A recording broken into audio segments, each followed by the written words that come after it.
எல்லாருக்கும் வணக்கம். ஆக்சுவலாக இந்த ஸ்கூலுக்குலாம் நீங்கள் ஸ்பெஷல் கெஸ்ட்டே கூப்பிட வேண்டியதில்லை, அவரே பயங்கரமாக பேசுகிறார்.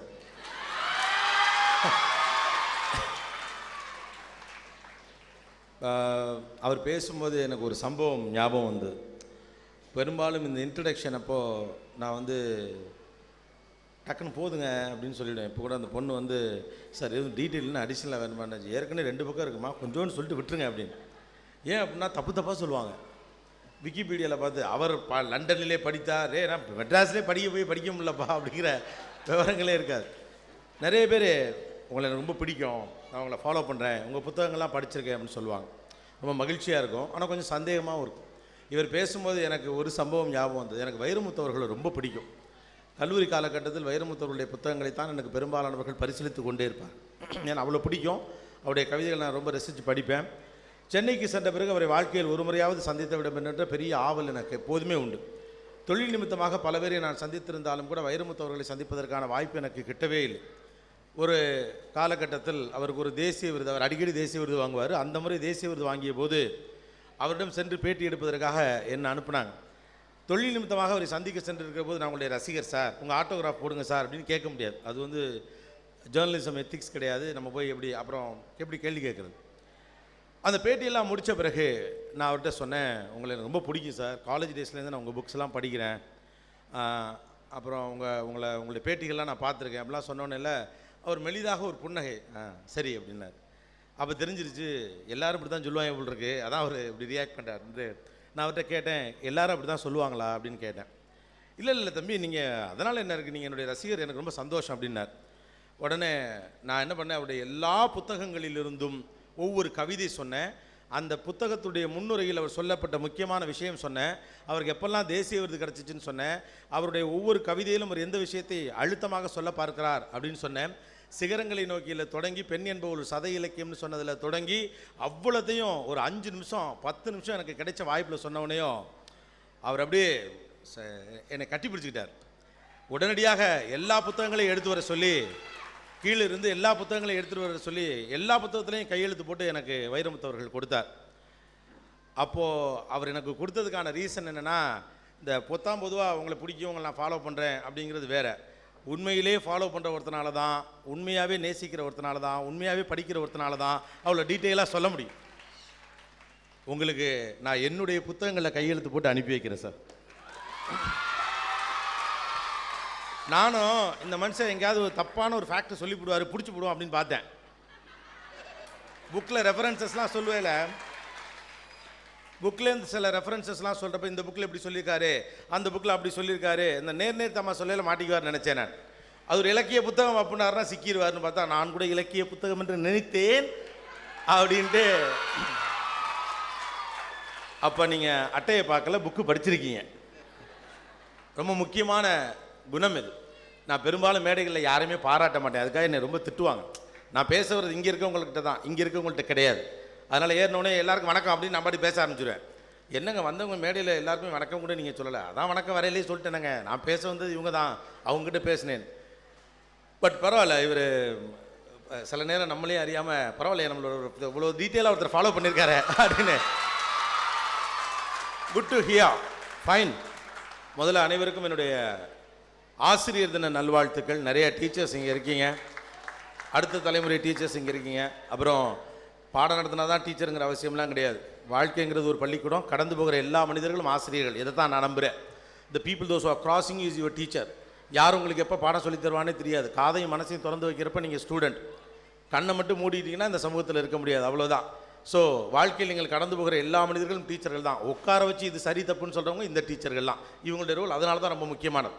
அண்ணா ஒரு விஷயத்தை அற்புதமாக சொல்லுவார், இந்த நாட்டிற்கு நிரந்தரமான செல்வத்தை தேடித் தருகிறவர்கள் யாராவது இருக்கிறார்கள் என்றால், நோட் த பாயிண்ட், நிரந்தரமான செல்வத்தை தேடித் தருகிறவர்கள் யாராவது இருக்கிறார்கள் என்றால் அவர்கள் ஆசிரியர்களே அப்படின்னு.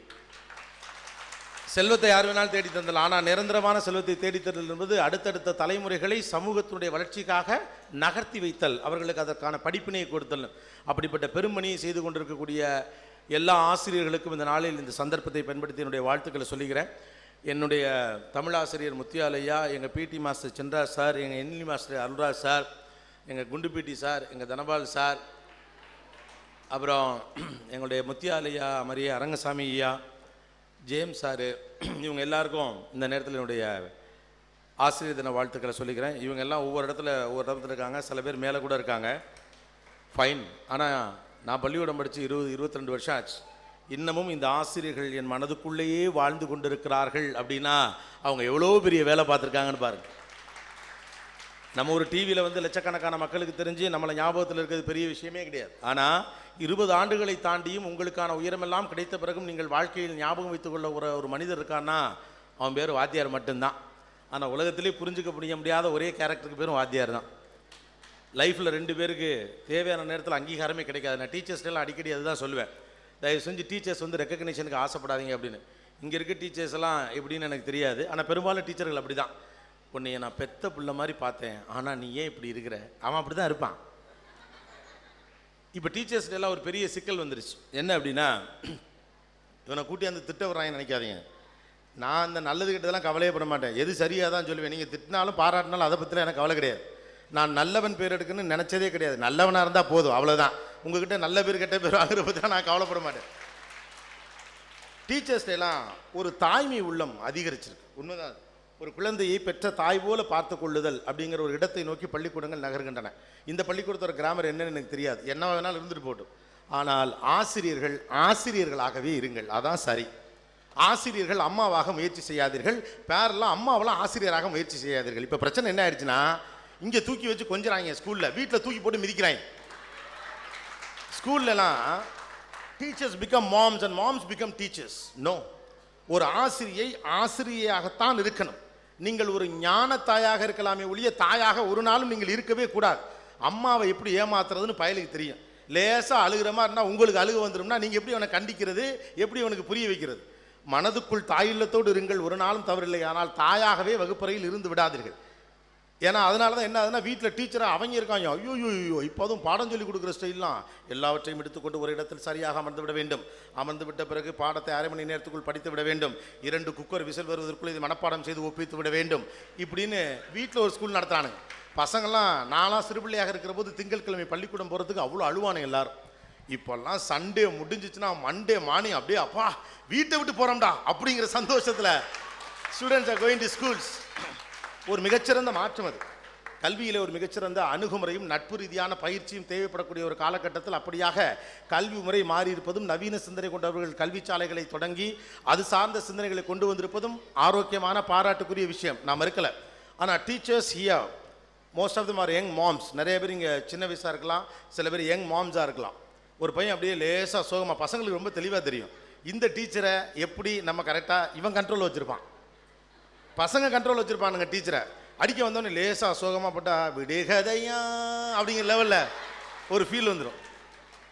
சரோஜா டீச்சரை எப்படி ஏமாற்றணும், வனஜா டீச்சரை எப்படி ஏமாற்றணும், இந்த வாத்தியார் எப்படி கவுத்து பண்ணும். இந்த டீச்சருங்களாம் அந்த அம்மாவாக இருக்கிறதுனால தான் பாவம் டை கட்டிகிட்டு இருக்க அந்த வாத்தியாருங்களுக்கெல்லாம் கெட்ட பேர். அவங்க தான் நல்ல டீச்சர். இந்த ஆள் திட்டுன்னு திட்டுவான், இவன் நல்லாவே இருக்க மாட்டான். ஆம்பளை வாத்தியாருக்கெல்லாம் அநியாயத்துக்கு திட்டு விழுவதுக்கான காரணம். நீங்கள் ஒன்று மட்டும் நம்புங்க, பயப்படாதீங்க. நீங்கள் எவ்வளவுதான் கோபம் காட்டினாலும், எவ்வளவுதான் சில நேரங்களில் ரொம்ப இறுக்கமாக நடத்தினாலும், நாளை இவன் ஜெயித்த பிறகு உங்களை நோக்கி ஓடி வருவான். ஒரு நாளும் கவலைப்படாதீர்கள். டீச்சர்ஸ்க்கு அந்த கேப்பபிலிட்டி உண்டு. Don't worry about that. ஆனால் நீங்கள் ரியாலிட்டியில் ஒரு உண்மையை ஒத்துக்கணும். உங்களுக்கு தேவைப்படுகிற காலகட்டத்தில் அந்த ரெக்கக்னேஷன் கிடைக்காது. வாழ்க்கையில் 2 பேருக்கு அவங்களுக்கு எப்போ அந்த மரியாதை கொடுக்கணுமோ அப்போ கொடுக்க மாட்டாங்க இந்த சமூகத்தில். அதை மாறணுங்கிறது வேறு விஷயம், ஆனால் அது நடக்காது.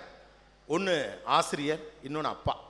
இந்த 2 பேருக்கும் எந்த காலத்தில் நியாயமான மரியாதை கிடைக்கணுமோ அந்த காலத்தில் கிடைக்கவே கிடைக்காது. படிக்கும்போது ஸ்டூடெண்ட் திட்டாத பையன் வாத்தியாரை திட்டாத பையன் இருக்கவே மாட்டான். அவர் ஒரு மோசமான ஆளியா? நான் திட்டாத வாத்தியாரே கிடையாது. ஆனால் எல்லா டீச்சரும் என்னை கொண்டாடி தான் இருக்காங்க. ஓகே, ஆனால் எல்லா ஆசிரியர்களையும் நானும் திட்டி தான் இருக்கிறேன். சில ஆசிரியர்களுடைய பைக்கெல்லாம் அப்போ பஞ்சர் பண்ணியிருக்கோம். அப்போல்லாம் பைக் எடுத்துகிட்டு ஒரு வாத்தியார் பணக்கார வாத்தியார், அவர் பைக்கே நாங்கள் ஆட்டையை போட்டிருக்கோம். ஆள் வச்சு அடிக்கலாமெல்லாம் கூட ஏற்பாடு பண்ணியிருக்கோம். அந்த லெவலுக்கு இப்போ இருக்க விட முரடு தான் நாங்கள். ஆனால் நான் முதலில் வாழ்க்கையில் வெற்றி பெற்ற பிறகு தேடி போய் சந்தித்தது என்னுடைய ஆசிரியரை தான், என் டீச்சர் தான். முத்தியாலயான்னு நான் இப்போ ஆசிரியர் தின வாழ்த்து சொன்னால, அவர் இறந்து போயிட்டார். அவரை நான் பார்க்குறதுக்காக செஞ்சிங்கிற ஒரு ஊர் திருவண்ணாமலை பக்கத்தில் அவர் இருக்கிறாருன்னு கேள்விப்பட்டு நான் பத்திரிகைக்கு வந்த பிறகு நான் கொஞ்சம் வளர்ந்த பிறகு என்னை ஒரு ஆர்டிக்கல் எழுத சொன்னாங்க. அப்போ நான் எழுதின முதல் ஆர்டிக்கல் அவரை பற்றி தான். அவருடைய ஸ்பெஷாலிட்டி தோடு போடுறதுன்னு சொல்லுவாங்க. தோடு போடுறதுனா காது அப்படி பிடிச்சி பேசிக்கிட்டே இருப்பார், அப்படியே ஓட்ட விழுந்துடும். இப்போல்லாம் அப்படிலாம் செய்ய முடியாது. செஞ்சால் நியூஸ் சேனலுக்கு ஃபோன் பண்ணிடுவாங்க. அப்படி செய்யவும் வேண்டாம், அது நான் சரின்னு சொல்லலை. ஆனால் அவர் தான் என்னை ஐடென்டிஃபை பண்ணுவார். நான் அப்போ பேச்சு போட்டிலாம் பேசுவேன் ஸ்கூலில். வானத்தில் இருக்கிறது பிறை, என் பேச்சிலே இல்லை குறை, தோடு இருக்கிறேன் திரை அப்படிமே. எல்லாம் பயங்கரமாக கை தட்டுவாங்க. இவர் மட்டும் பின்னால் கூட்டு போய் செவுட்டில் ஓங்கி இழுத்து, என்னடா உரை இறை திரை அப்படிம்பார். மூணுக்கு ஏதாவது சம்மந்தம் இருக்காடா அப்படிம்பார். இல்லை, ஒரு ரைமிங்காக இருந்துச்சு அப்படின்னு. உங்ககிட்ட அறிவு இருக்கிறது, ஆனால் நீ வழக்கமான ஒரு மாடலுக்கு மயங்கி போயிருக்கிற. ரசிகர்களை அவங்க கைக்குள்ளே வச்சுக்கணுங்கிறதுக்காக பேசுறதுங்கிறது சரியான பேச்சு கிடையாது. ஒரு மக்களால் ஏற்றுக்கொள்ளப்படாத விஷயமாக இருந்தாலும் கூட அது உண்மையாக இருக்கிற பட்சத்தில் அவர்களுக்கு புரிய வைக்க வேண்டும் என்ற அந்த வெறியோட பேசுறதுக்கு தான் மிகச்சிறந்த பேச்சு. எல்லாரும் ஏற்கனவே ஒத்துக்கிட்ட விஷயத்தை பேசிக்கிட்டு அவங்க சூப்பர் சூப்பர்னு சொல்றதுக்கு பேர் பேச்சு கிடையாது அப்படின்னு சொல்லிட்டு அவர் ஒருத்தர் எது ஊரே பாராட்டுவாங்க நம்மளை, அப்படி கைத்தட்டு விடுவோம். பின்னால் வச்சு செவிலில் விடுவார் இருந்தால். அவர் தான் ஏதோ ஒரு இடத்துல கண்டுபிடிச்சாரு, இந்த பையன்கிட்ட இலக்கியம் நல்லா வருது அப்படின்ட்டு. ஸ்டடி ஹாலுடைய இன்சார்ஜ் எங்களுடைய முத்தியாலையா, ஸ்டடி ஹால் இன்சார்ஜ் அவர் தான். ஒவ்வொரு முறையும் நான் ஸ்டடி ஹாலுக்கு உள்ளே போகிறதுக்கு முன்னால் 10 நிமிஷம் வெளியில் இருந்து ஒரு வெண்பா எழுதி காட்டிட்டு தான் உள்ளே போகணும். அப்போ தான் நான் இங்கே கூட பார்த்தேனா, இவர் நேர் தேமா. அது வரைக்கும் இந்த பசங்க நான் நிறைய பேர் மாட்டுவாங்கன்னு நினச்சேன், இதில் எவனுமே மாட்டல. இன்னைக்கு நேர் தேமா ஓகே, நேர் புளிமா அது வரைக்கும் கூட ஓகே. நிறையில் வாயின்னு பார்த்தா கரெக்டாக சொல்லிவிட்டானுங்க. இந்த பொம்பளை பசங்களாம் சொல்லிடுச்சுங்க. I was so happy man, so nice. So வெண்பா எழுத வேண்டும் அப்படின்னு சொல்லிட்டு எனக்கு வந்து ஒரு ஸ்டடி ஹாலுக்கு நீங்கள் உள்ளே போனால் தினந்தோறும் நீ வெண்பா எழுதி காட்டணும். இயற்சீர் வெண்டலை வெண்சீர் வெண்டலை பயன்படுத்தி நாள் மலர் காசு பிறப்பில் முடிஞ்சு நேர் தேமா நிறைநீர் புளிமா கிராமர்லாம் உட்படுத்தி நீங்கள் 4 அடி வெண்பா எழுதுனவருக்கு. அப்படி எழுதி என்கிட்ட ஒரு 1000 வெண்பா இருக்குது. நான் 1000 வெண்பாக்கள் வச்சுருக்கேன் 6 நோட்டில். அதோடைய எக்ஸ்டென்ஷனு என் புள்ள பேரே வெண்பான்னு வச்சேன் நான். ஒரு மனுஷன் எங்கே விதைக்கிறான் பாருங்க. அந்த ஆசிரியர் கண்டுபிடிச்சார். இன்னைக்கு நான் டீச்சர்ஸோடைய மிக முக்கியமான ரோல் நான் நினைக்கிறது finding the right people for the society.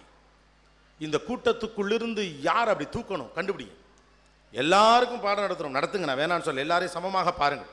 ஆனால் எல்லாரையும் ஒரே மாதிரியாக உருவாக்கணும்னு தயவுசெய்து முயற்சிக்காதீங்க. இவனுடைய ஸ்பெஷாலிட்டி என்ன, what is his best, what is her best. ஒருத்தர் கணக்கில் பெஸ்ட்னா அவன் கணக்கில் பெஸ்ட்டாக இருக்கட்டும், ஒருத்தர் விளையாட்டில் பெஸ்ட்னா விளையாட்டில் பெஸ்ட்டாக இருக்கட்டும், ஒருத்தர் தமிழில் பெஸ்ட்னா தமிழில் பெஸ்ட்டாக இருக்கட்டும். எவனுடைய பெஸ்ட்னு ஒன்று இருக்கோ அந்த பெஸ்ட்டை தூக்கி விடுறதுக்கு தயவு செஞ்சு முயற்சி பண்ணு. இல்லைங்க அதெல்லாம் கிடையாது, எல்லாத்துலேயும் 95 மார்க் எடுக்குன்னு சொல்கிறானுங்க, அப்படி தான் மேனேஜ்மெண்ட் சொல்லுது, டீச்சர் சொல்லுது, அப்படி தான் சொல்லுவாங்க. அப்படி சொன்னாலும் சண்டை போடுது, தப்பு இல்லை. இவர் அப்படி சொல்கிற ஆள் மாதிரி தெரில எனக்கு. வந்தவனுமே தமிழ் டாப்பில் பரவாயில்லையே, சிபிஎஸ்சி ஸ்கூல் வச்சுட்டு நேர் தேமாலாம் ஒரு ஆள் பேசுகிறான், பாராட்டணுமே அப்படின்னு நினச்சிக்கிட்டேன் நான். இவர் அப்படி சொல்கிறாரான்னு தெரில. அவர் சொன்னால் அவரை எதிர்த்து பேசுங்கிறேண்ணா. இல்லைங்க அந்த பையன் இதில் ஸ்பெஷலுங்க, இதில் வாங்க. Our guys are academically strong, we are very weak in communication, point number 1. Since it's a teachers day, I would like to talk to the teachers. அதனால தான் இந்த சில விஷயங்களை சொல்கிறேன். We are very strong academically, we are very strong, but we are very weak in communication skills.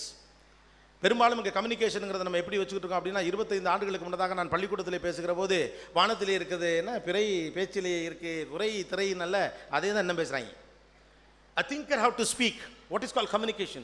Communication is nothing but a content which is come to the people in a right sense.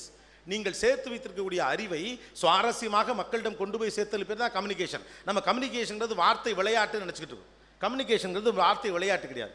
பிள்ளைகளை சிந்திப்பதற்கு தயவு செய்து பழக்குங்கள். அப்புறம் இங்கே பேச்சு போட்டி, எழுத்து போட்டி, கட்டுரை போட்டி, ஓட்டம் தானே நீட்டம் எதெல்லாம் நடத்துவீங்களோ எல்லாத்துலேயும் அவங்களே பண்ண சொல்லுங்கள். தயவு செஞ்சு பிள்ளைங்களுக்கு டீச்சர்கள் ஸ்கிரிப்ட் எழுதி கொடுக்காதீங்க. Point number 1. அட்லீஸ்ட் இந்த தொடங்குங்களேன், யூ கேன் ஸ்டார்ட். எனக்கு ரொம்ப ஆச்சரியமாக இருக்குது, ஒரு புது ஸ்கூல் எடுத்தோடனே 1000 பேர் படிக்கிறாங்க அப்படின்னு. It's a big thing. அப்போ உங்களுக்கு ஏதோ ஒரு ஸ்ட்ரென்த் இருக்குது, உங்களுக்கு ஏதோ நல்ல பேர் இருக்குது, உங்களை நம்புகிறாங்க. அப்படிங்கிற பட்சத்தில் நீங்கள் கொஞ்சம் துணிச்சலாக சில முடிவுகளை எடுக்கலாம். முதல் முக்கியமான விஷயம், பேச்சு போட்டிக்கு பிள்ளைகளை தயாரிக்கிற போது அவர்களுக்கு எழுதி கொடுக்காதீர்கள். அவனை சொல்ல சொல்லி நீங்கள் வேணால் எழுதி கொடுங்க. நீ என்ன சொல்ல, அவன் என்ன சொல்லணும் அதான் அறிவு, அவ்வளோதான். இதில் என்ன இருக்குண்ணே, உயர்ந்த வயசான தலை நிறச்ச ஒருத்தன் தான் இந்த நாட்டுக்கு ஞானம் சொல்லணும்னு ஏதாவது இருக்கா என்ன? ஞானத்தை யார் வேணாலும் சொல்லிட்டு போயிடுவான். கடந்து போகிற மனிதன் பாடம் சொல்லி தருகிற அற்புதமான உலகம் இது. ஒரு நாள் நான் என் குடும்பத்தோடு சென்னை மெரினா பீச்சில் உட்காந்துருந்தப்ப ஒரு பையன் ஒரு சுண்டலும் கடலையும் வச்சுட்டு வந்தான். வந்து அவங்ககிட்ட சார் இது வாங்கிக்கோங்க அப்படின்னு சொன்னால் நான் சொன்னேன் எனக்கு வேணாண்டா அப்படின்னு. அப்புறம் இல்லை சார் வாங்கிக்கோங்க சார், வாங்கினா எனக்கு ஒரு 10 ரூபா கிடைக்கும் அப்படின்னு சொன்னேன். நான் சொன்னேன் இல்லை எனக்கு வேண்டாம் போ அப்படின்னு சொன்னேன். அவன் மறுபடியும் இல்லை சார் வாங்கிக்கோங்கன்னொடனேயும் இல்லைப்பான்னு சொல்லி போயிட்டான். போனோடனே அவனை கூப்பிட்டு உன் பேர் என்னடா அப்படின்னா அவன் ஏதோ சம் நேம் ஏதோ ஒன்று சொன்னான், பேர் கூட எனக்கு மறந்து போச்சு. அவன்கிட்ட நீ பாவம் ரொம்ப கஷ்டப்பட்டு விற்றுக்கிட்டு இருக்க, எனக்கு இது வேண்டாம் ஆனால் நான் உனக்கு 10 ரூபா தர்றேன் அப்படின்னு. அவன் சொன்னான் வாங்குறதுனா வாங்க சார், உங்கள்கிட்ட பிச்சை எடுக்க நான் வரல அப்படின்னா. இவனை விட ஒரு ஆசிரியன் இந்த உலகத்தில் இருப்பானா என்ன? வாங்குறதுனா வாங்கு, நான் உன்கிட்ட பிச்சை எடுக்க வரலங்க. நான் சாரின்ட்டேன் டக்குன்னு. சாரிடா கோச்சுக்காதரா உட்காரணும். அவனால் அவனுடைய சுயமரியாதை முகத்தில் தெரிஞ்சு. பள்ளிக்கூடத்தில் படிக்கிற பையனா அவன், ஒரு ஸ்கூலில் படிச்சுட்டு ஈவினிங் மெரினா பீச்சில் சுண்டல் விற்று வீட்டுக்கு ஹெல்ப் பண்ணுற பையன். என்ன பெரிய சுயமரியாதை! நம்ம பிள்ளைகளுக்கு நாம் சொல்லித்தர வேண்டியது இந்த சுயமரியாதையும் சமூக நீதியும் தான். இங்கிலீஷ் மேக்ஸ் ஃபிசிக்ஸ் கெமிஸ்ட்ரிலாம் அப்புறமா. இங்கிலீஷ் மேக்ஸ் ஃபிசிக்ஸ் கெமிஸ்ட்ரி எல்லாத்துலேயும் நல்ல மார்க்கை எடுத்தாலும் கூட நாண்டுக்கிட்டு சாக வேண்டிய இடத்துல இந்த ஊரை கொண்டாந்து உட்கார வச்சுருக்கானுங்க. சுயமரியாதை தான் முதல்ல. எனக்கு உண்டான உரிமை கிடைக்காத பட்சத்தில் எதிர்த்து நின்று கேள்வி கேட்கக்கூடிய அறிவும் புரிதலும் தான், அந்த ஜனநாயகம் சார்ந்த பார்வை தான் பிள்ளைகளுக்கு அவசியமாக தேவைப்படுகிறது. தயவுசெய்து டீச்சர்ஸ் பி அண்ட் ஆசானுக்கு தான் அந்த குணம் உண்டு. ஒரு 5 நிமிஷம் ஒதுக்குங்க, சமூகம் பற்றி பேசுங்க, தப்பு இல்லைங்க. எல்லாரும் யாரையாவது கையை நீட்டிக்கிட்டே இருக்கோம். டீச்சர்கள் பேரண்ட்டை கை நீட்டுறோம், பேரண்ட்டு ஸ்கூலை கை நீட்டுறோம், டீச்சர்ஸ் அப்புறம் திரும்ப மேனேஜ்மெண்ட்டை கை நீட்டுறோம், மேனேஜ்மெண்ட்டு மேலே மொத்தமாக கை தூக்கிடுது. ஆளுக்கு ஒரு டார்கெட். ஃபுல் 1100 சொச்ச மார்க் எடுக்கணும்னு ஒரு டார்கெட், அதை முடிச்சு கொடுக்கணும்னு பள்ளிக்கூடத்துக்கு டார்கெட், அதை செஞ்சு கொடுக்கணும்னு டீச்சருக்கு டார்கெட் வச்சு வாழ்றதுக்கு நம்ம என்ன கம்பெனியை நடத்துகிறோம்? நாடுது. இது குடும்பம், இது சமூகம். இங்கே எல்லாருக்கும் சமமான வாய்ப்பு கிடைக்கணுங்கிறதை நோக்கிய சமூக நீதி தான் மிகவும் முக்கியமானது. கஷ்டப்படுற ஒருத்தனை பார்த்து கவலைப்படுறதுக்கு ஒருத்தனை நீங்கள் தயார் பண்ணிட்டா நீங்கள் தான் உலகத்தின் ஆகச்சிறந்த ஆசிரியர். அவ்வளவு மட்டும்தான். கஷ்டப்படுற ஒருத்தனை பார்த்து கவலைப்படுற ஒருத்தனை நீங்கள் தயார் செஞ்சுட்டா போதும். அவன் ஒருத்தனை பார்த்துப்பான். நான் எவ்வளோ பேரை நம்ம பார்த்துக்க முடியும்? நம்மளால் முடிஞ்சது 4 பேரை தான் பார்த்துக்க முடியும். நீங்கள் 4 பேரை உருவாக்கணும், அவன் 4 பேரை பார்த்துக்குவான். அவன் 4 பேரை உருவாக்கும், அவன் 40 பேரை பார்த்துக்குவான். The most important thing now is இந்த சுயமரியாதை குறித்த புரிதலும் சமூக நீதி குறித்த பார்வையும் நம்முடைய பிள்ளைகள்கிட்ட போய் சேரணும். அவன்கிட்ட எது பெஸ்ட்டோ அனுமதிங்க. அகடமிக்ஸை தாண்டி அவனை சிந்திப்பதற்கு இடம் கொடுங்க. இடம் கொடுக்குறீங்க, நான் இல்லைன்னு சொல்லலை. நான் தனிப்பட்ட முறையில் ஆசிரியர்களோடு பல முறை பேசியிருக்கேன். எங்கள் கையெல்லாம் கட்டி போட்டாங்க. யாராவது அத்துக்கங்க. என் கையை கூட தான் கட்டி போட்டிருக்காங்க நிறைய இடத்துல. முடிஞ்ச இடத்துல நான் அத்துக்கல. எல்லோரும் நம்ம அத்துக்கிறோம்ல. ஏதோ ஒரு இடத்துல எல்லாருமே தான் நினச்சது செய்கிறதுக்கு போராடுறான்ல. அட்லீஸ்ட் உங்களுக்கு ஒரு சந்தர்ப்பம் இருக்கிற போது, வாய்ப்பு இருக்கிற போது சொல்லுங்கள், தப்பு இல்லை. 5 நிமிஷம் ஒரு கிளாஸில் பாடத்தை தாண்டி பேசுகிறதுனால உங்களால் சிலபஸ் முடிக்க முடியாமல் போயிருங்கிறத நான் நம்பலை. I don't believe in that.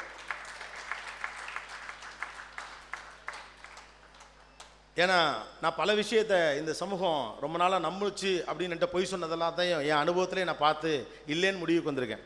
தமிழ்நாட்டில் பொம்பளைங்க டிவியில் வெறும் சீரியல் தான் பார்ப்பாங்கன்னு தான் இருக்கக்கூடிய சயின்டிஃபிக் ரெக்கார்டே சொன்னிச்சு. 2006 நீயா நானா தொடங்கி இன்னைய தேதி வரைக்கும் நீயா நானா அதிகம் பார்க்குறது, எப்போதும் அதிகமாக பார்க்குறது பெண்கள் தான். ஒரு டாக் ஷோ எப்படியா பெண்கள் பார்ப்பாங்கன்னா பார்க்குறாங்க. அப்போ இந்த நீண்ட கால நம்பிக்கைகள் எல்லாத்தையும் என் அனுபவத்திலே நான் பார்த்துருக்கேன். அதெல்லாம் இல்லை.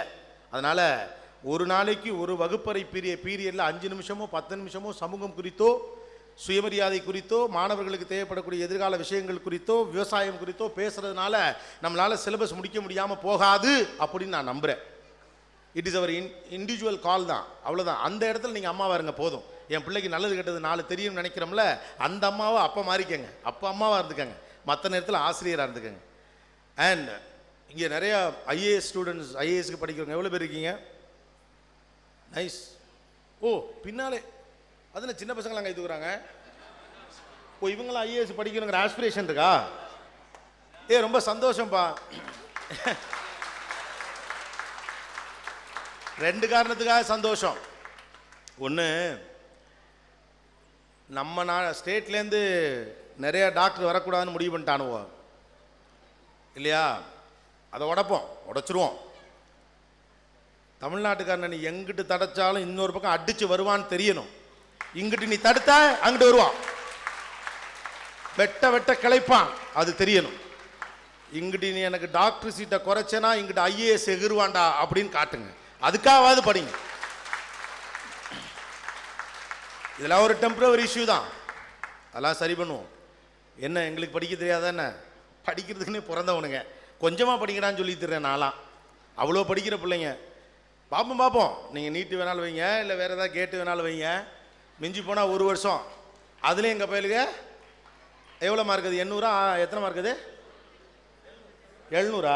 699 எடுப்பானுவோ. நீங்கள் வேணால் பாரு, நீங்கள் எங்கே செக்கு வச்சாலும் ராஜாக்கு நேராக ஒரு செக்கை தமிழன் வச்சுக்கிட்டே இருப்பான்.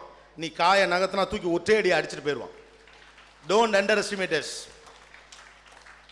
அதனால் அங்கே நமக்கு அடிக்கிறாங்கன்னா இங்கே கிளம்பணும், இங்கே அடிக்கிறான்னா அங்கேருந்து கிளம்பணும். நாம் எல்லாம் ஒரு டீம் தான், வெவ்வேறு பேர் வச்சுருப்போம். MBBS, IAS, IFS, IRS, என்னென்னமோ வச்சுக்கோங்க, என்ன எழுத்து வேணாலும் வச்சுக்கோங்க, ஒரே ஐடியா தான், தமிழன், முடிஞ்சு போச்சு. நாங்கள் அது ஒரு குடையின் கீழே இருந்துப்போம். அதனால் அதுக்காவது IAS படிங்க. மக்கள் அதிகாரம் உங்கள் கைக்கு வரணும், மக்களுக்காக நேரடியாக நீங்கள் சென்று சேர்வதற்கான வாய்ப்பு அதன் வழியாக இருக்கிற போது அதை கொஞ்சம் சீரியஸ் எஃபர்ட்டோடு எடுத்துக்கங்க. It's so nice. அப்புறம் ரொம்ப முக்கியமான விஷயம், இந்த ஜில்லா கலெக்டர் ஆகணும், அப்புறம் கலெக்டருங்கிறது பெருமை அப்படிங்கிறதுக்காகலாம் படிக்காதீங்க, அதெல்லாம் பழைய கதை. மக்களுக்கு சேவை அருகிருந்து செய்வதற்கான வாய்ப்பு இந்த மாதிரி ஒரு பணியில் அதிகமாக கிடைக்கிறது. அந்த பாயிண்ட் ஆஃப் வியூ இருந்து பாருங்கள். நம்ம ஊரில் என்ன பிரச்சனை ஆகிடுச்சுன்னா, சர்வீஸ் ஒரு மிகப்பெரிய பலம் போல் பார்க்குறோம். சர்வீஸ் என்பது சேவை தான். சர்வீஸ் களத்தில் இறங்கி நீங்கள் வேலை பார்க்குறதுக்கான வாய்ப்பு உங்களுக்கு ஒரு படிப்பின் வழியாக கிடைக்கிறது.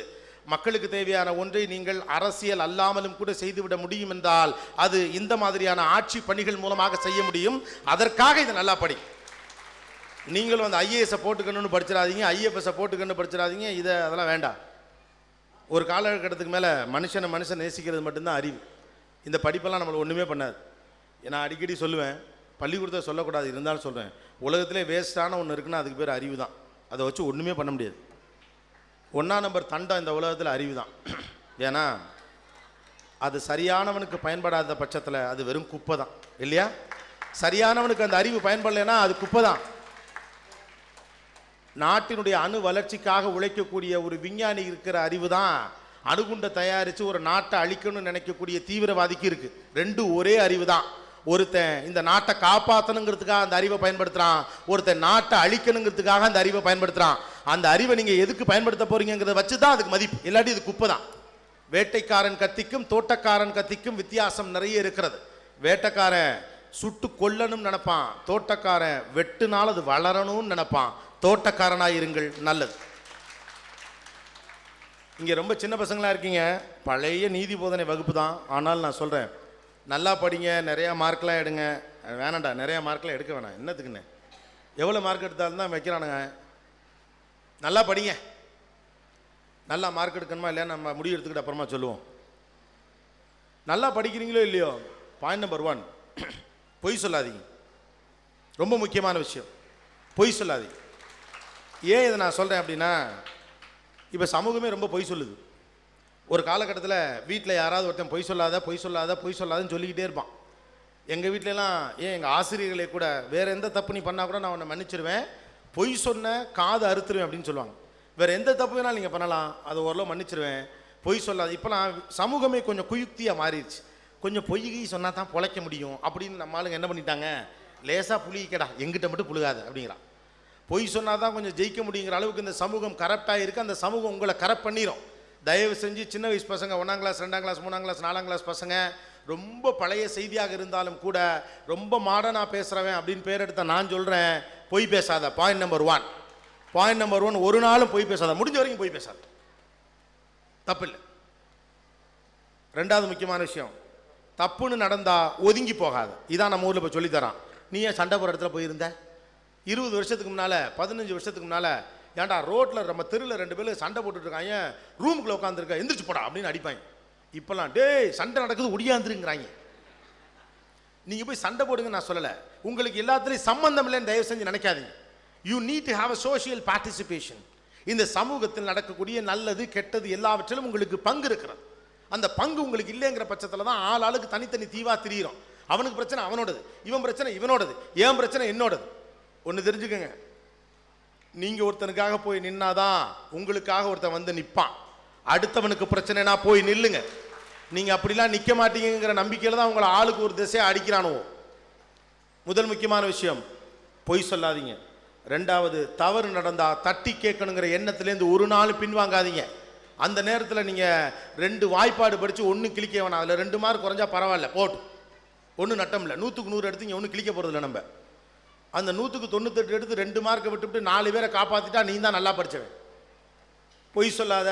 தவறுன்னு தெரிஞ்சால் தட்டி கேட்கறதுக்கு தயவு செஞ்சு யோசிக்காதீங்க. 3வது முக்கியமான விஷயம், எந்த விஷயமா இருந்தாலும் பயப்படாமல் கேள்வி கேளுங்க. நம்ம ஊரில் ஒரு பெரிய சிக்கல் இருக்குது. நல்லா படிக்கணும் ஆனால் கேள்வி கேட்கக்கூடாது. எப்படி? நல்லா படிக்கணும் ஆனால் கேள்வி கேட்கக்கூடாது. நம்ம ஊரில் எல்லாமே பயங்கர டிஃப்ரெண்ட்டாகவே பண்ணுவாங்க. சிகரெட்டு குடிக்கக்கூடாது ஆனால் விற்கலாம். ரைட்டா? பான்பராக விற்கக்கூடாது ஆனால் திங்கலாம். லாஜிக் எப்படி? சிகரெட்டு குடிக்கக்கூடாது விற்கலாம், பான்பராக திங்கக்கூடாது விற்கலாம். இது மாதிரி ஏகப்பட்ட குழப்பம்லாம் வச்சுருப்பானுங்க.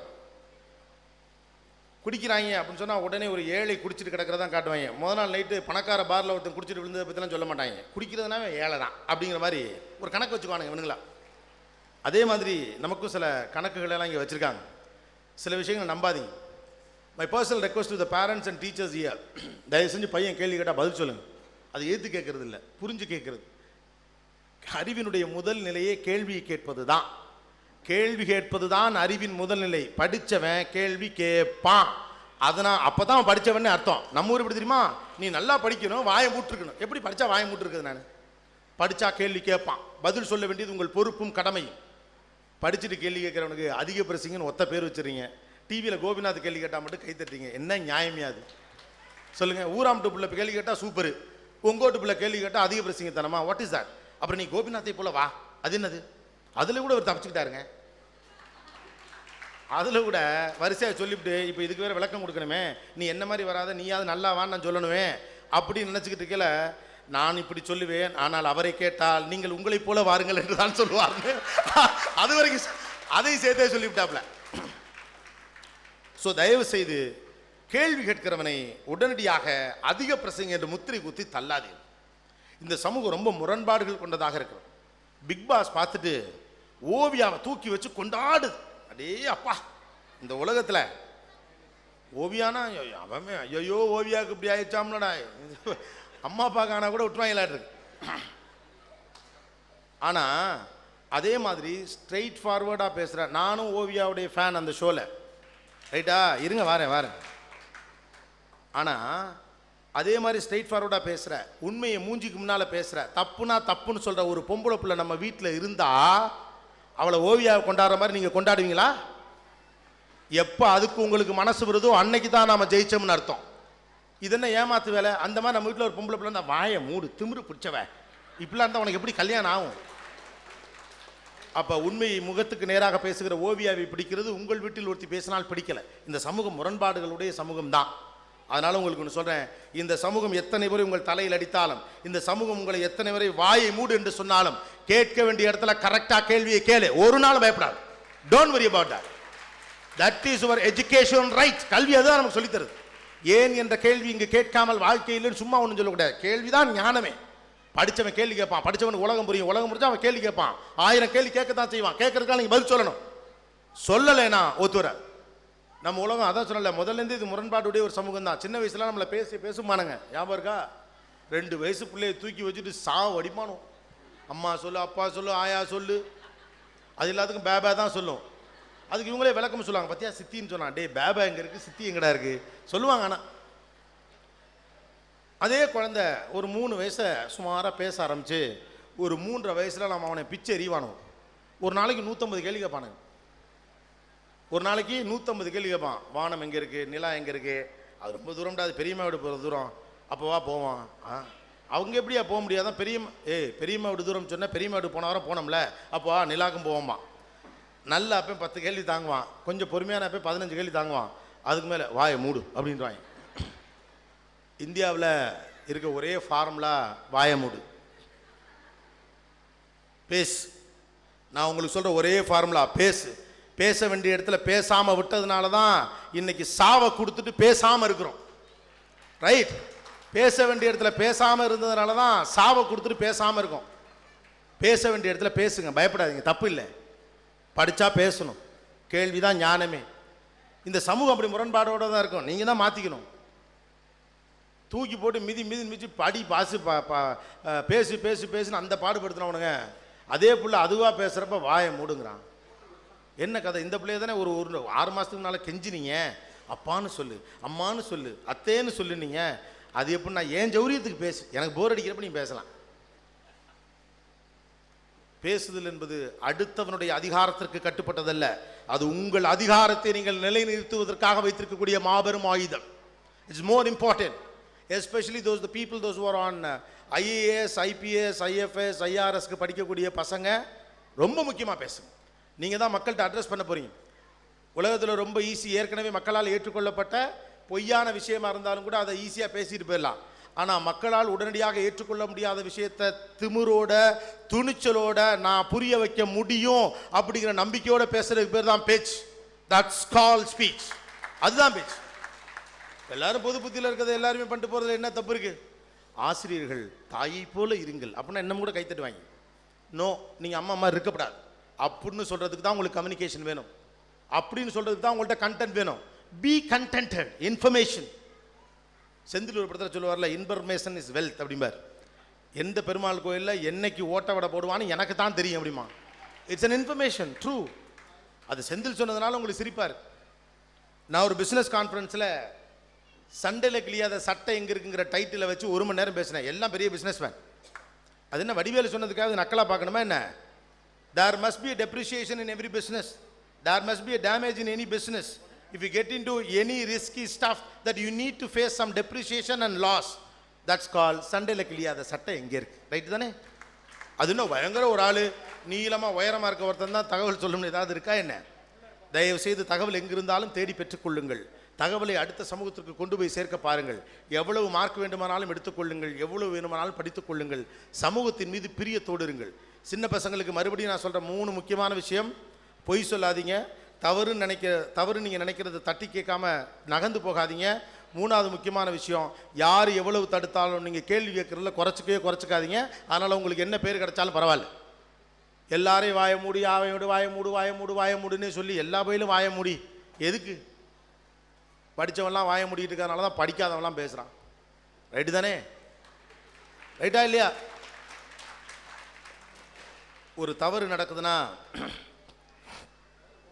அது கெட்டவங்களால் மட்டும் நடந்துச்சுன்னு இல்லை, அங்கே கேட்க வேண்டிய நல்லவங்க வாய மூடிக்கிட்டு இருந்ததுனாலையும் தான் நடந்துச்சுங்கிறது தான் முக்கியம். கெட்டவனின் சத்தத்தை நீங்கள் அடக்க வேண்டும் என்றால் நல்லவன் தன்னுடைய மௌனத்தை கலைக்க வேண்டும். அதற்காக நீங்கள் பேசணும்.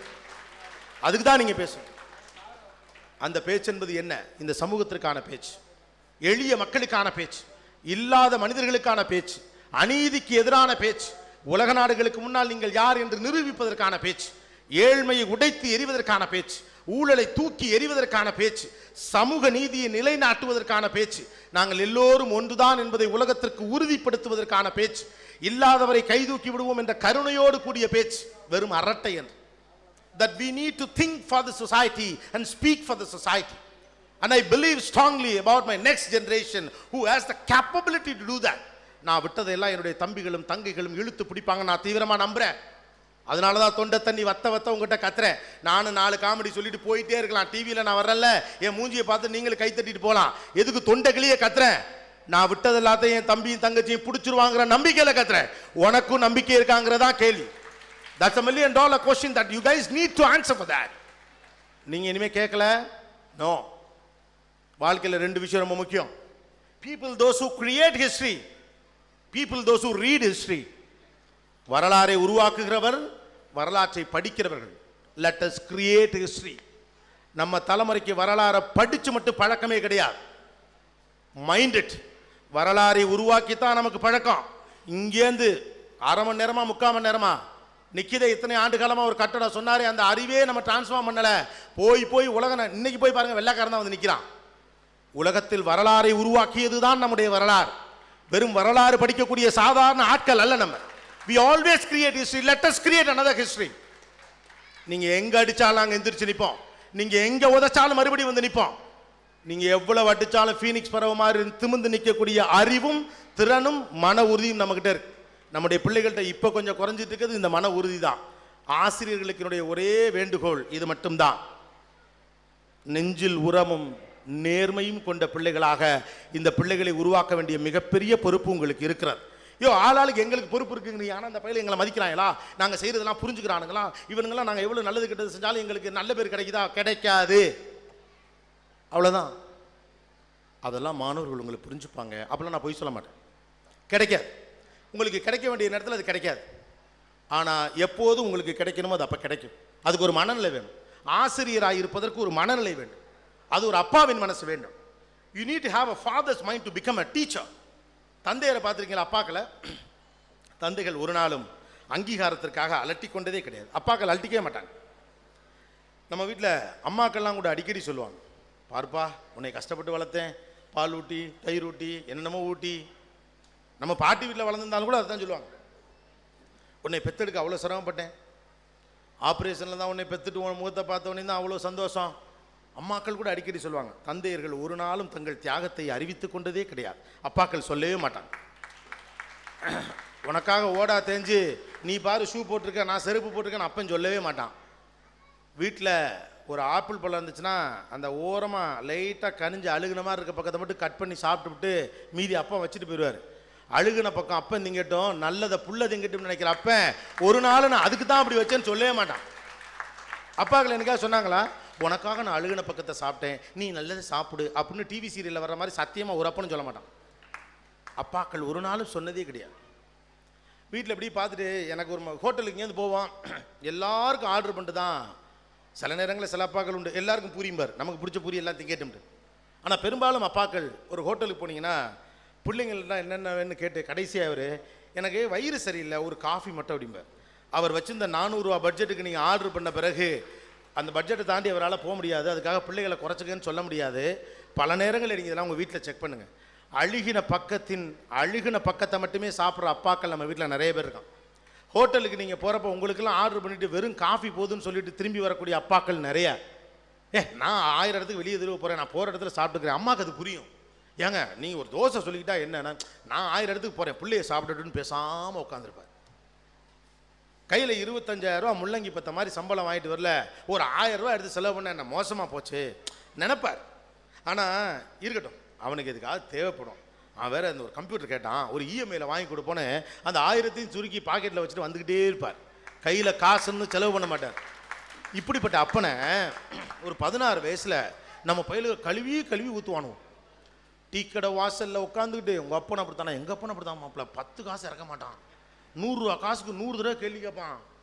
இந்த ஆள் என்னைக்கு அவரை விட்டு நான் போகிறேனோ அதுக்காக நான் ஹாஸ்டலுக்கு போகிறேன்லாம் சொல்லுவானு. அது அப்பாவுக்கும் தெரியும். மேலே தெருவில் பயலுக்கெல்லாம் உட்காந்து பேசிகிட்டு இருந்தாங்க, ரொம்ப கேவலமாக உன் மகன் பேசியிருக்கான், இன்னும் கொஞ்சம் கண்டிச்சு வேணாம், விட்றா அப்படிம்பார் அப்பா. தன்னை பற்றி அவன் தவறாக பேசுகிறான் என்று அவருக்கு தெரியும். தன்னுடைய தியாகத்தை அவன் புரிந்து கொள்ளவில்லை என்று அவனுக்கு தெரியும். தன்னுடைய உள்ளார்ந்த அன்பை அவன் உணர்ந்து கொள்ளவில்லை என்பது தெரியும். தான் செய்யக்கூடிய எதற்குமே நன்றி கடன்பட்டவனாக அவன் இல்லை என்பதெல்லாம் தெரியும். தெரிந்தும் கூட தந்தை அதை கவலையே படமாட்டார். நீ என்னை என்ன வேணாலும் நினச்சிக்க, என்னை கெட்டவன்னு கூட வச்சுக்க, உன் வாழ்க்கையின் பெரும் வில்லனாக கூட நான் இருந்துட்டு போகிறேன், நான் நாசமாக கூட போயிடுறேன், நீ நல்லா இருந்தா போதும் அப்படின்னு நினைக்கக்கூடிய ஒரு அற்புதமான மனசு அப்பாவின் மனசு. அது வேற யாருக்கு வராது. அந்த மனசை உங்களால் வாங்கிக்க முடியும்னா தான் இன்னைக்கு டீச்சராக இருக்க முடியும். அவ்வளோதான். அவன் படிக்கும்போது உங்களை பாராட்ட மாட்டான், பாடம் சொல்லி தரும்போது எங்கள் டீச்சர் மாதிரி உண்டான்னு சொல்ல மாட்டான், நீங்கள் செய்யக்கூடிய எந்த தியாகத்தை ரெக்கக்னைஸ் பண்ண மாட்டான், உங்களை ஒரு எதிரி போலவே பாவிப்பான்.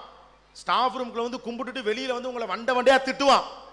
ஆனால் வாழ்க்கையில் படித்து முடித்து ரோட்டில் திரிஞ்சு ஒரு வேலையை பிடிச்சி போய் உட்காந்த உடனேயும் உங்கள் காலில் வந்து விழுந்து ஆசீர்வாதம் வாங்குவா. என்ன நீங்கள் நம்புங்க, தட் வில் ஹேப்பன் அ டே. அது வரைக்கும் நீங்கள் வெயிட் பண்ணுங்க. Don't expect any immediate results from this generation. அதுக்கு ஒரு அப்பாவின் மனசு வேணும். நீ என்னவா வேணாலும் ஆய்க்க, ஆனால் நீ நல்லா இருந்தால் போதும் நினைக்கக்கூடிய ஒரு தந்தையின் மனசு தான் ஒரு ஆசிரியருக்கு தேவைப்படுகிற மனசு. If you expect some reciprocation or recognition from the students, it is not, that's not going to work. இது கேட்கறதுக்கு உங்களுக்கு சங்கடமாக இருக்கலாம். இது துரோகம் இல்லையா, மாணவர்கள் இப்படி பொறுப்பற்று இருக்கலாமா, நீங்களும் அப்படி தான் இருந்தீங்கிற தகவலை உங்களுக்கு சொல்ல நான் பிரியப்படுறேன். இன்னைக்கு பல பேர் டீச்சராக இருந்தாலும் கூட நீங்கள் எல்லாருமே கூட உங்கள் டீச்சர் எல்லாத்தையும் திட்டிட்டு தான் டீச்சராக வந்திருக்கீங்கிற விஷயத்தை இந்த சமூகத்துக்கு சொல்ல நான் கடமைப்பட்டிருக்கிறேன். அகெயின், சண்டேல கிளியாத சட்டை எங்கே இருக்குது? அப்போ சண்டேல சட்டை கிளியும், ஆனால் தந்தையான பிறகு தந்தையை ஒருவன் உணர்ந்து கொள்வதைப் போல எனக்கு எங்கள் அப்பா ரொம்ப பிடிக்கும். ஆனால் நான் ஒரு பிள்ளை பெற்ற பிறகு தான் எங்கள் அப்பா மேலே எனக்கு பயங்கர பாசம் வந்துருச்சு. எவ்வளோ பெரிய விஷயம், என் அஃபோர்டபிலிட்டிக்கே நான் இவ்வளோ செய்கிறேன். அவர் சொத்தையே விற்கக்கூடாதுமாங்க இல்லையா, பூர்வீக சொத்தை விற்பதை ரொம்ப தப்பாக பார்ப்பாங்க. எங்கள் அப்பாலாம் எல்லா பூர்வீக சொத்தையும் விற்றுவிட்டார். பிள்ளைகளுக்கு இல்லாமல் என்னத்துக்கிடா அப்படிம்பார்.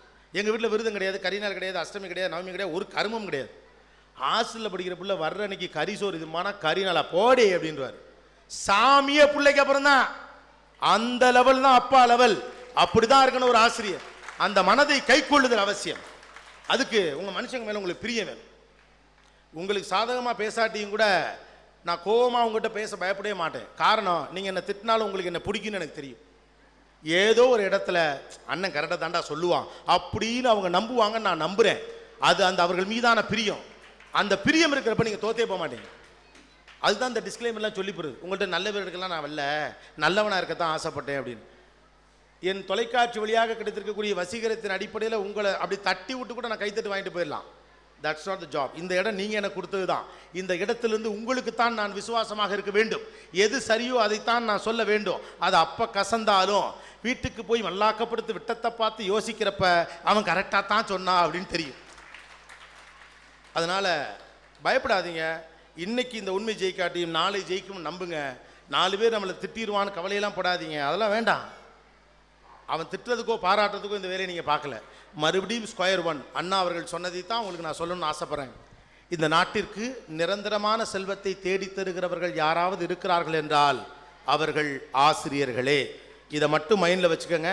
ஞானத்தாயாக இருங்கள். 3 பேருக்கு பிரிச்சுருமா? முதல் முக்கியமான விஷயம், ஆசிரியர்களுக்கு தயவுசெய்து ஞானத்தாயாக இருங்கள். வகுப்பில் 5 நிமிடமாவது ஒதுக்கி சுயமரியாதை மற்றும் சமூக நீதி குறித்த புரிந்துணர்வை நம்முடைய பிள்ளைகளுக்கு ஏற்படுத்துங்கள். 3வது, எது சரியோ அதற்காக பேரண்ட்ஸ்கிட்டையும் மேனேஜ்மெண்ட்டையும் போராடுங்க. 4வது, எதிர்த்து பேசுகிற குழந்தைகளை சப்ரஸ் பண்ணிடாதீங்க. 5வது, ஒரு தனித்திறமை அவனிடம் இருக்கும் பட்சத்தில் அவனை தூக்கி கொண்டு வாங்க. அவனை சமூகத்தின் மிக முக்கியமான பிரஜையாக மாற்றுங்க.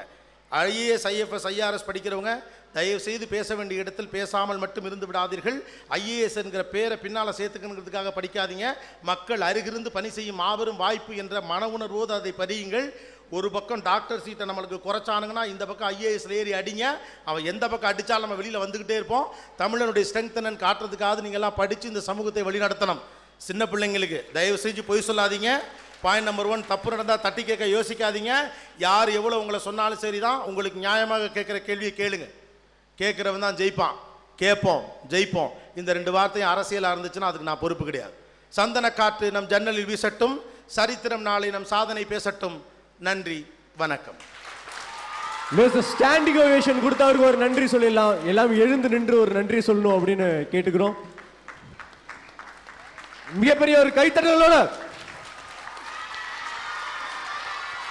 Thank you so much sir. நன்றி. ரொம்ப அற்புதமான அனுபவங்களை நாம் பகிர்ந்து கொண்டோம்.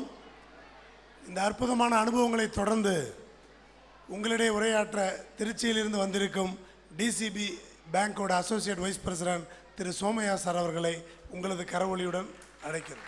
கொடுத்த கொடைஞன் குடியிருந்த வீடும் கொடுத்த வெளுத்தெய்வம் தேடியும் அள்ளி கொடுத்த அழகன் அறிவூட்டு வெள்ளி விளக்கை விளக்கு. கோபிநாத் பேசுனதுக்கப்புறம் நான்லாம் பேசி உங்கள்கிட்ட கைதட்டு வாங்க முடியாது. ஆழமான சமுதாய மறுமலர்ச்சி ஏற்படுத்தக்கூடிய ஒரு அருமையான ஒரு பேச்சு. அது உங்களுடைய மனதில் பதிய வேண்டும் என்பதுதான் என்னுடைய ஆவல். 2 பாயிண்ட் மட்டும் சொல்லிட்டு நான் என்னுடைய உரையை முடிக்கிறேன். இந்த என்ஆர் பப்ளிக் ஸ்கூல் திரு விஜயாலயன் அவர்கள் இந்த பள்ளியை இந்த கிராமத்திலே ஆரம்பிக்க வேண்டும் என்ற அவருடைய ஆசையை 3 ஆண்டுகளுக்கு முன்னாலே என்னிடம் பேசிக்கொண்டிருக்கிற போது சொன்னார்கள். நான் வளர்ந்த இடம், பிறந்த இடம், இந்த கிராமம் வளர வேண்டும், இந்த கிராமத்திலே மாணவர்களுக்கு நல்ல தரமான கல்வி கிடைக்க வேண்டும் என்று சொன்னார்கள். அதிலும் ஒருபடி மேலாக இன்று திரு கோபிநாதருடைய திருக்கரங்களால் திறந்து வைக்கப்பட்ட அந்த ஷட்டில் அரங்கம் ஒரு பெரிய, இந்த மாவட்டத்திலேயே முதல் ஷட்டில் அரங்கம். மாணவர்களிடையே இருக்கக்கூடிய ஒரு நல்ல விளையாட்டினுடைய தன்மை தரத்தை மேம்படுத்துவதற்காக அவர் ஏற்படுத்தப்பட்ட முயற்சி. அந்த முயற்சி வெல்ல என் சார்பிலும் எங்கள் வங்கி சார்பிலும் நன்றியை தெரிவித்துக் கொள்கிறேன். இன்றைக்கு ஆசிரியர் தினம். குரு பிரம்மா, குரு விஷ்ணு, குரு தேவோ மகேஸ்வரகா, குரு சாட்சாத் பரபிரம்ம தஸ்மை ஸ்ரீ குரவே நமக. இது எல்லாரும் சொல்கிற ஸ்லோகம். அதாவது இந்த குரு ஆக்கல், காத்தல், அழித்தல், இந்த 3 செய்கிறாங்க. எதை ஆக்குறாங்க, எதை காக்குறாங்க, எதை அழிக்கிறாங்கிறத நமக்கு மிக முக்கியம். கல்வியை நமக்கு ஆக்கி கொடுக்குறாங்க. கல்வியில் வரக்கூடிய அந்த அறிவு. எதை அவங்க அழிக்கிறாங்கன்னா அந்த கெட்ட எண்ணங்கள், கெட்ட பழக்கங்கள் அவெல்லாம் அழிக்கிறாங்க. ஸோ சிவாவாகவும் விஷ்ணுவாகவும் பிரம்மாவாகவும் இருந்து அவர்கள் ஆற்றுகின்ற அந்த பணி மிகச்சிறிய பணி. அந்த ஆசிரியர் தினத்திலே இங்கு பணிபுரிகின்ற அத்துணை ஆசிரியர் பெருமக்களுக்கும் வாழ்த்துக்களையும் நன்றியும் தெரிவித்துக் கொள்ள ஆசைப்படுகிறேன். மாணவர்கள் ஒரு 2 பாயிண்ட். ஆஸ் அ பேங்கர் கிட்டத்தட்ட ஒரு 40-45 ஆண்டுகள் இந்த வங்கியிலே பணிபுரிந்த ஒரு காரணத்தினாலே 2 பாயிண்ட். ஒன்று, பணத்திற்கு முக்கியத்துவம் கொடுக்காதீர்கள். பணத்திற்கு எப்போவுமே முக்கியத்துவம் கொடுக்காதீங்க. அது நம்மை தேடி வரும். அப்படி வருகிற போது தயவு செய்து சேமியுங்கள். ஃபஸ்ட்டு உங்களுடைய சம்பாத்தியத்தில் சேமிப்பு இருக்கணும். அதுக்கு பிறகு தான் செலவழிக்கணும். ஒத்துக்கிறீங்களா? சேமிப்பு இருக்கணும், அதுக்கப்புறம் செலவழிங்க. சேமிப்பு இல்லாமல் செலவழிச்சாதான் இந்த இஎம்ஐ ப்ராப்ளம், பல பிரச்சனைகள் வருது. சேமிக்க கற்றுக்கொள்ளுங்கள், பிறகு செலவழிக்க கற்றுக்கொள்ளுங்கள். ஹாப்பினஸ், அதாவது சந்தோஷமாக இருக்கணும். நமக்கு அருகில் இருக்கக்கூடிய ஒரு நாடு பூட்டான். அந்த நாட்டிலே நம்ம என்ன சொல்லுவோம்னா கிராஸ் டொமஸ்டிக் ப்ராடக்ட்னு சொல்லுவோம். அவங்க என்ன சொல்கிறாங்க? Gross domestic ஹாப்பினஸ்ங்கிறாங்க.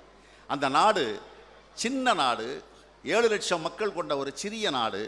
அங்கே அத்துணையும் இலவசம், கல்வி இலவசம், கட்டாயம் கல்வி கற்க வேண்டும், எல்லோருக்கும் கல்வி இலவசம், அனைவருக்கும் ஹெல்த் இலவசம், அனைவருக்கும் வீடுகள் உண்டு.